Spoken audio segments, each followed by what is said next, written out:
Coffee Break German, Season 3, Episode 17.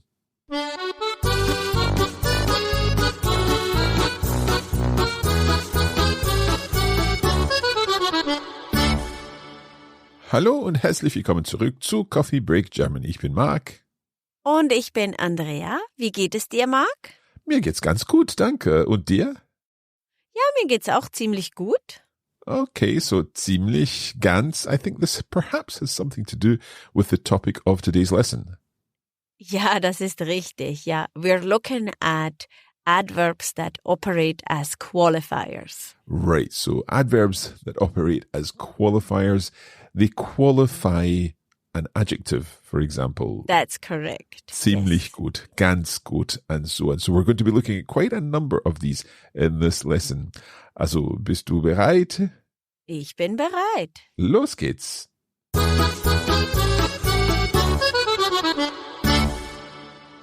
Okay, Andrea, over to you.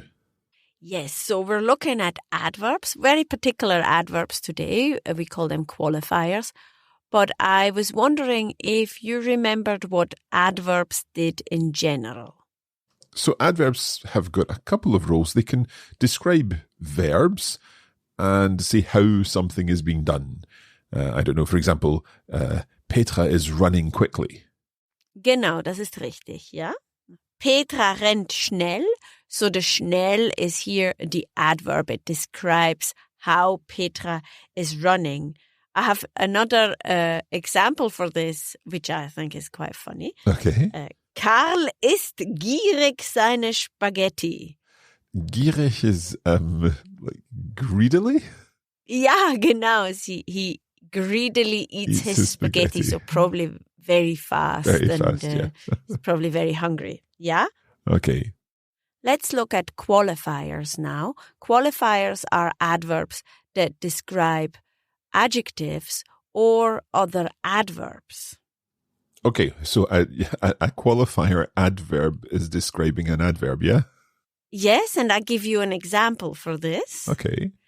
Mark spricht sehr gut Deutsch. So Mark speaks very good German. Ah, careful. I said Mark spricht sehr gut Deutsch, not Mark spricht sehr gutes Deutsch.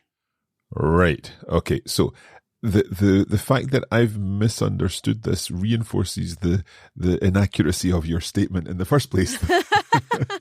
Mark spricht nicht sehr gut Deutsch. Don't be too hard on yourself. So the good there is actually what you're saying is Mark speaks German very well. That's correct, yes. That's confusing, especially because of the word order. Yes, so here gut is an adverb. Mm-hmm. Yeah, and if it were an adjective, and that is really the difference between, because our adverbs don't look differently from the adjectives, except when the adjective gets a declination, as in Mark spricht sehr gutes Deutsch. Yeah. Yeah. Okay. In English, it is easier to spot the difference between an adjective and an adverb in many cases, because we would have, for example, quick and quickly, with the ly ending being the adverb form, or greedy and greedily, again, the ly form being the adverb. That's right. And in German, they look the same as each other, except when the adjective gets a declination. That makes sense. Okay, can we have a closer look then at the adverbs that we want to discuss today? So let's look at the sehr in the example with Mark. Mark spricht sehr gut Deutsch, so we know Mark speaks German well. But how well does he speak German? Sehr, very well. Yeah, and we could replace this sehr with other qualifiers. For example, ziemlich. So ziemlich is quite. Ja, Mark spricht ziemlich gut Deutsch. Yep, okay. So that is mitigating my previous my previous assessment of it. Yeah. So let's look at other mitigating qualifiers. So we have ziemlich, which is quite fairly. Mark spricht recht gut Deutsch. Is that similar? Ja, das ist also ziemlich in Recht. Mark spricht, and this is a lovely one, verhältnismäßig gut Deutsch. Wow, verhältnismäßig. What's that? Yeah, this is relatively. So if we compare Mark to, I don't know, maybe his previous successes as a German learner, or if we compare Mark's German skills to his, I don't know, Japanese skills. I don't know what they're like, Mark, but because your German is so good, I thought they would be better. The Japanese skills would be not as good. Yeah, definitely verhältnismäßig good Deutsch in comparison to my Japanese skills. Okay. So, and then we could say durchaus. So it's indeed. Yeah. Okay. If someone says, Mark spricht nicht so gut Deutsch. And then I would say, no. Mark spricht durchaus gut Deutsch. Yeah. He does indeed speak good German. Okay. And then we have ganz, which you used at the beginning when I asked you, wie geht's? You said, es geht mir ganz gut. Yeah. Yeah. And that is a tricky one because it depends on intonation. You said, es geht mir ganz gut. Yeah. And then I understand that you're doing okay. Yeah. But if you had said, es geht mir ganz gut. Yeah. Then, wow, super. You have exceeded expectations. So this is a tricky one because it very much depends on the intonation. Right. I think we'll have to hear that one in some practical examples at some point. Yes, absolutely. I'm sure it will come up many times because we German native speakers, we use ganz in both ways. Okay, so let's look at some examples of these qualifiers. Diese Suppe schmeckt ziemlich gut. So, diese Suppe, this soup tastes quite good, tastes pretty good. Genau. So I would like to point out if you're saying this to the person who made the soup, that is not a compliment. Okay? Okay. So, ganz gut there would be better. Ja, diese Suppe schmeckt ganz gut. Ja? But not ganz gut. Nein. Okay, super. And our next example is, Zürich ist eine verhältnismäßig kleine Stadt. So this is the verhältnismäßig is comparatively or relatively. Genau, das ist richtig. So Zurich is a relatively small city, I guess, in comparison with Buenos Aires or London or Mexico City.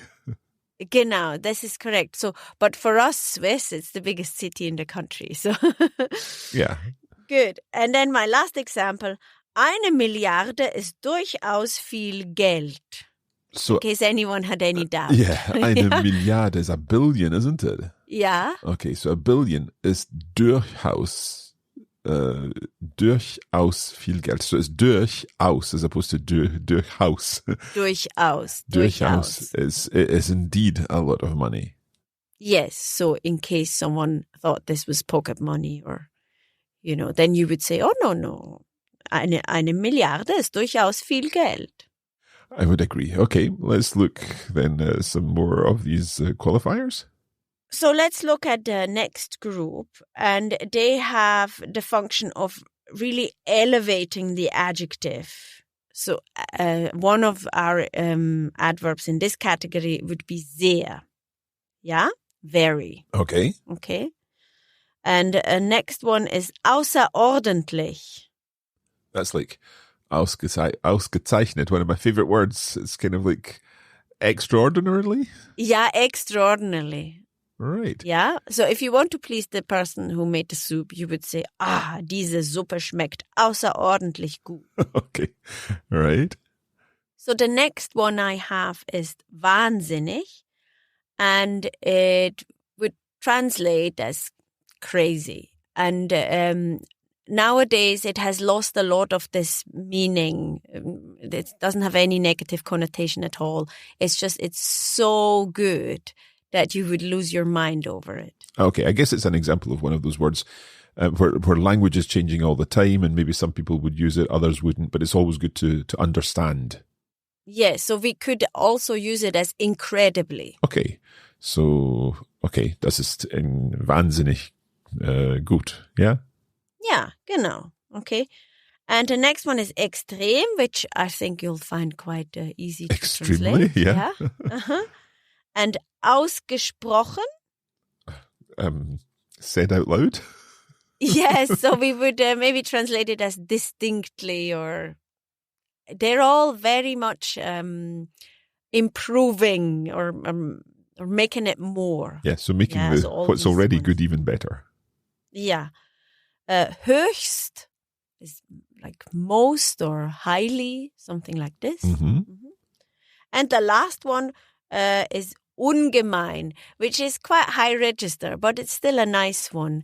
And it means like uncommonly. Oh, okay. Right. So uncommonly. Right. Let's have some. It's out of the ordinary. Yeah. And I have some examples for you. Okay. Es ist wahnsinnig heiß hier. Kannst du mal das Fenster öffnen? So it's incredibly hot in here. Can you open the window? Ja, sehr gut.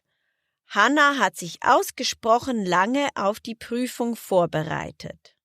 So you said ausgesprochen was distinctly? Or maybe particularly? Oh, right. Okay. So Hannah prepared particularly long for the exam. Genau, das ist richtig. And my last one, der Polizist fand das alles höchst merkwürdig. Merkwürdig. That's new to me. This is strange. Oh, right. Okay. Der Polizist fand das alles höchst merkwürdig. So the police officer found all of this most strange. Genau, das ist richtig. Sounds like it's from an Agatha Christie novel. Yes, exactly. So that's what you would find there. Yeah. Uh-huh. Okay. So, and now I have a third and last category.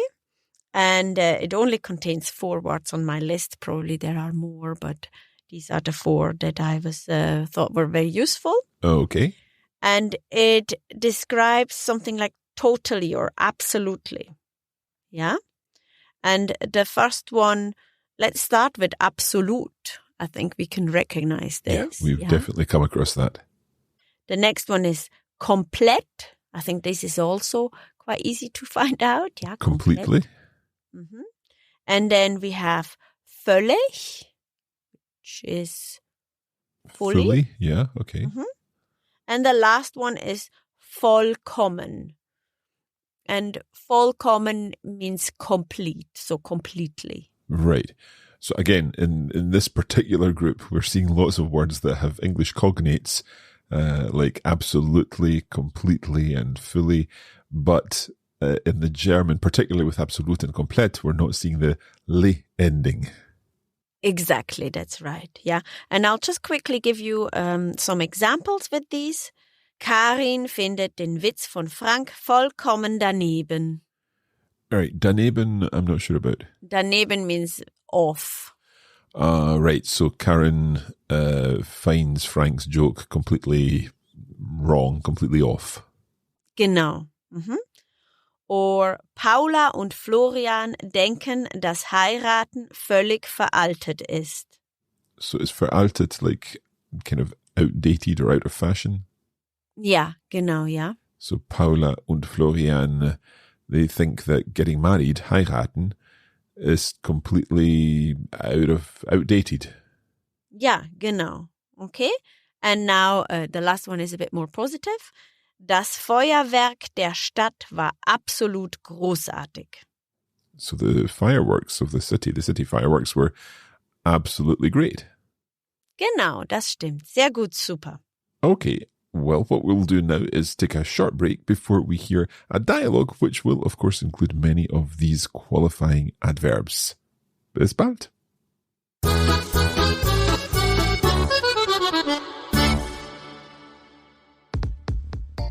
In addition to the podcast version of Coffee Break German Season 3, we're also putting together a full course on the Coffee Break Academy, where you'll be able to access bonus materials to help you make even better progress with your German. That's right. Not only will you be able to enjoy an ad-free audio version of each lesson, We'll also provide a bonus episode where Andrea will be testing us with some translation challenges based on the topic of each lesson.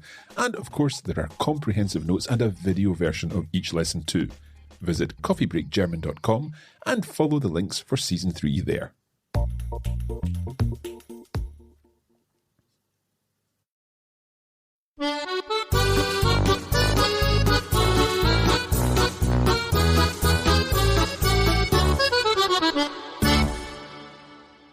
Okay, so today we have been talking about a special group of adverbs that we can refer to as qualifiers, and these help us give a little more information about the particular adverb or adjective that we're using.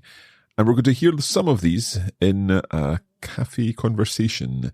Tell us a little bit about this conversation, Andrea. Yes, so we're listening to a conversation about young people. They are students or pupils, and they discuss their teachers and the rules at school. And it's very typical for young people to use many of these qualifiers, I think in English too. Yeah. Oh, this was so lame. So the so is also a qualifier. And we do this too in German. And that's why we're going to hear a conversation of young people. Let's have a listen then. Mann, wir warten ja schon wieder extrem lange auf unsere Getränke. Ja, die scheinen es hier ziemlich gemütlich zu nehmen. Ist mir auch schon aufgefallen. Aber wir haben es ja nicht besonders eilig, oder? Ja, da hast du recht.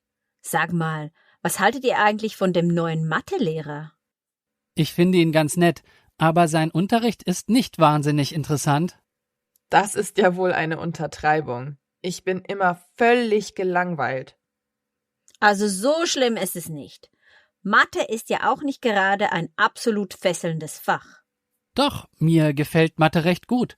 Besser als Geschichte bei Frau Müller. Da schläft einem ja das Gesicht ein.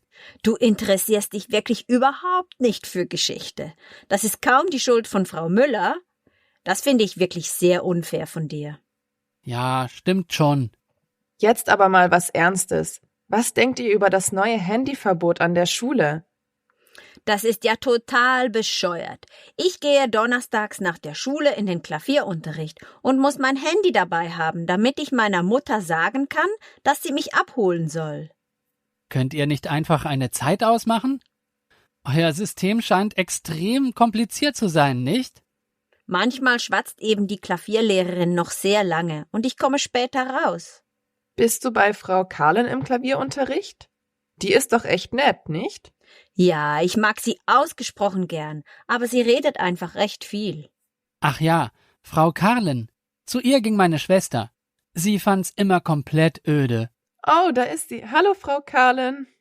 Guten Tag, Frau Karlen. Frau Karlen. Mann, das war voll peinlich.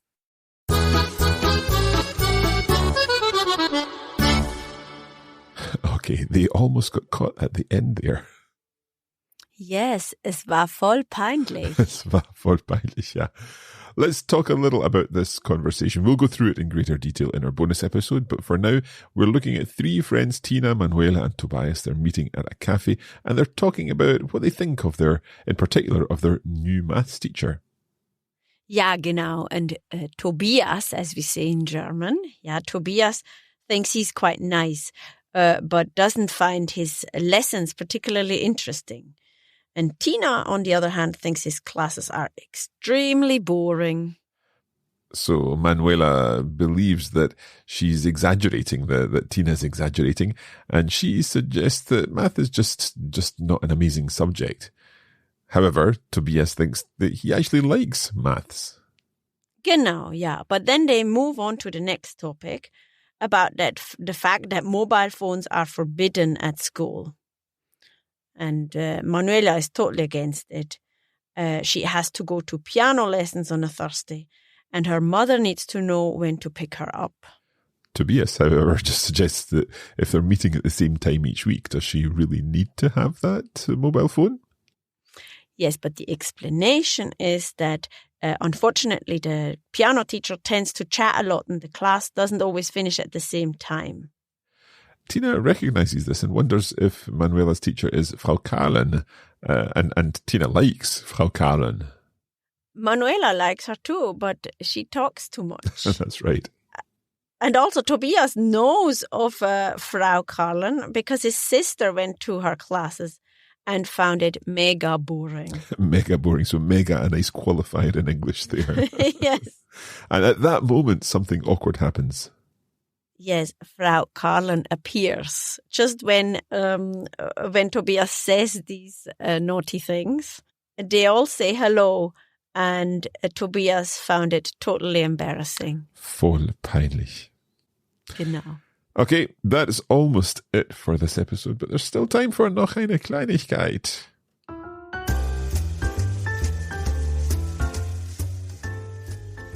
So here we have something that describes exactly what the three young people did.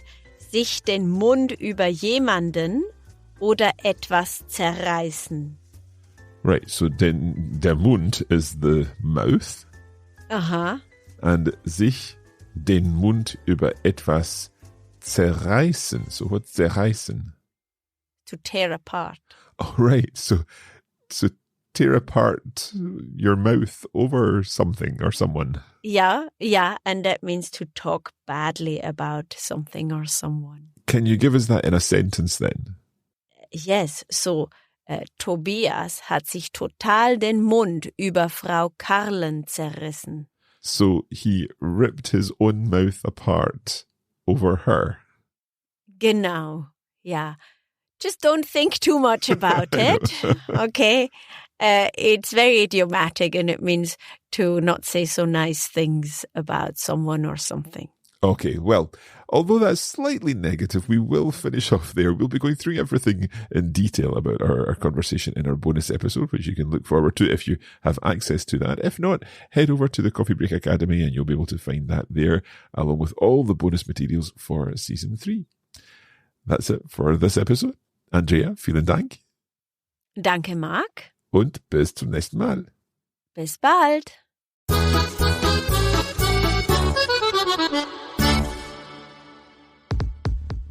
You have been listening to a Coffee Break Languages production for the Radiolingua Network. Copyright 2022 Radiolingua Limited. Recording copyright 2022 Radiolingua Limited. All rights reserved.